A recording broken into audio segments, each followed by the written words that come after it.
Gyanvapi case में हिंदू पक्ष की जीत से कुछ कट्टरवादी लोगों को क्यों लगी मिर्ची? हिंदू पक्ष को मिला पूजा करने का अधिकार, तो हैदराबादी भाईजान ओवैसी क्यों परेशान? क्यों बता रहे हैं कोर्ट के फैसले को गलत? फिर से हो सकता है 6 दिसंबर वाला हादसा। हाँ, 6 दिसंबर दोबारा हो सकता है इस देश में।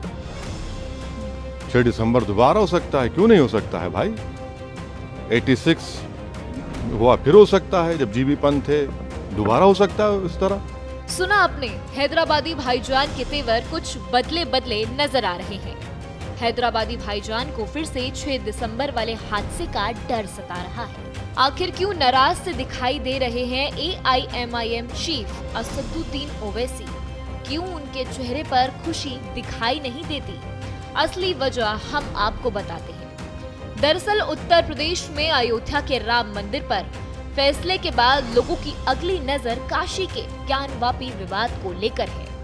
पिछले हफ्ते ही ASI ने उस विवादित जगह पर मंदिर होने के सबूत अपनी सर्वे रिपोर्ट में बताए थे, जिसके बाद बुधवार को वाराणसी कोर्ट ने हिंदू पक्ष को व्यास जी तहखाने में पूजा करने का अधिकार दे दिया है।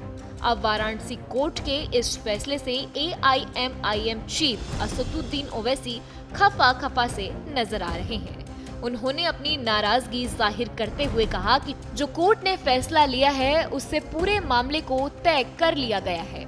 यह सरासर गलत फैसला है। 6 दिसंबर इस देश में दोबारा हो सकता है। हाँ, 6 दिसंबर दोबारा हो सकता है इस देश में। 6 दिसंबर दोबारा हो सकता है, क्यों नहीं हो सकता है भाई? 86 हुआ, फिर हो सकता है जब जीबी पंत थे, दोबारा हो सकता है इस तरह। AIMIM चीफ असदुद्दीन ओवैसी ने मीडिया से बात करते हुए पूरी डिटेल में अपना दर्द साझा किया और कोर्ट के इस फैसले को सरासर गलत करार दिया। सुनिए। आपको जानना चाहिए कि आज जज साहब का आखिरी दिन था, रिटायरमेंट था। दूसरी बात ये थी कि उन्होंने 17 जनवरी को डिस्ट्रिक्ट मजिस्ट्रेट को रिसीवर अपॉइंट किया। तीसरी बात यह है कि आज जिन्होंने जो फैसला लिया है वो तो पूरे केस को डिसाइड कर दिया उन्होंने। यानी आपने एक तो कितने 93 के बाद से अब तक खुद कह रहे हैं कि वहाँ पर कुछ नहीं हो रहा था। अब मस्जिद के तहखाने को आप दे रहे हैं तो फिर आपने तो पूरा केस ही डिसाइड कर दिया। भाई कितने साल हो गए? 93 से आप 30 साल हो गए। हाँ, उसमें मूर्तियाँ कहाँ हैं, कैसे मालूम उनको? तो ये प्लेसेस ऑफ वर्शिप एक्ट का वायलेशन है। भाई 30 साल के बाद आप ये काम की इजाज़त दे रहे हैं, तो उनका तो एक काम था कि आप उनको 30 दिन का टाइम देते अपील के लिए। आप कहते हैं कि 7 दिन में पूरा निकाल दो, ग्रिल्स निकाल दो और आप इजाज़त दे दिए। तो ये सरासर गलत फैसला है। ओवैसी के दर्द का आलम बस इतना नहीं था। उन्होंने इसके बाद हमेशा की तरह मोदी सरकार पर हमला बोला और इस फैसले के लिए जिम्मेदार ठहराया।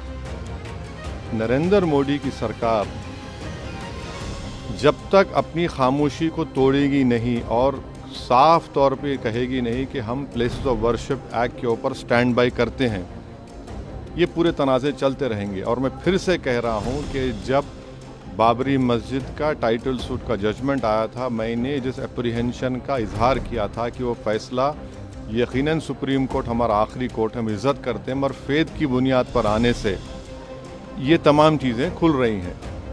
और उस सुप्रीम कोर्ट के फैसले में प्लेसेस ऑफ वर्शिप एक्ट को बेसिक स्ट्रक्चर का हिस्सा करार दिया गया था।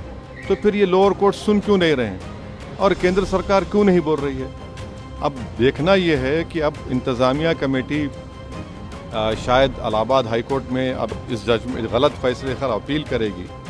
अब नहीं मालूम क्या फैसला है, मगर इसके बाद ओवैसी ने अपने मन का डर जग जाहिर किया और कहा कि 6 दिसंबर इस देश में दोबारा हो सकता है। सुनिए। हाँ, 6 दिसंबर दोबारा हो सकता है इस देश में।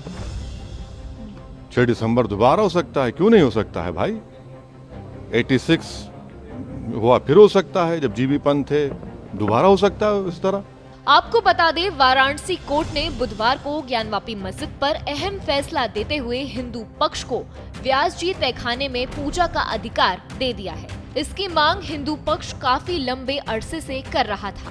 कोर्ट ने कहा कि हिंदू पक्ष व्यास जी तहखाने में नियमित पूजा कर सकते हैं। फैसला आते ही हिंदू पक्ष ने कहा कि काशी अब बम बम बोल रहा है।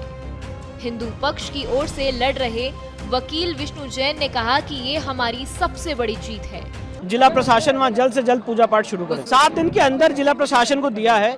अब जैसे जिला प्रशासन वहाँ पे अरेंजमेंट करेगा, वहाँ तुरंत पूजा पाठ शुरू हो जाएगी। जी, सारे लोगों को, भक्तों को, पुजारी को, सारे लोगों को जाने की अनुमति। एक सरकार ने अपनी पावर का दुरुपयोग करते हुए हिंदू समाज की पूजा पाठ रोकी थी। आज कोर्ट ने उसको अपनी कलम से रेक्टिफाई किया है और वहाँ पे पूजा पाठ के आदेश दिए। जबकि मुस्लिम पक्ष ने इस फैसले को मानने से इनकार कर दिया है।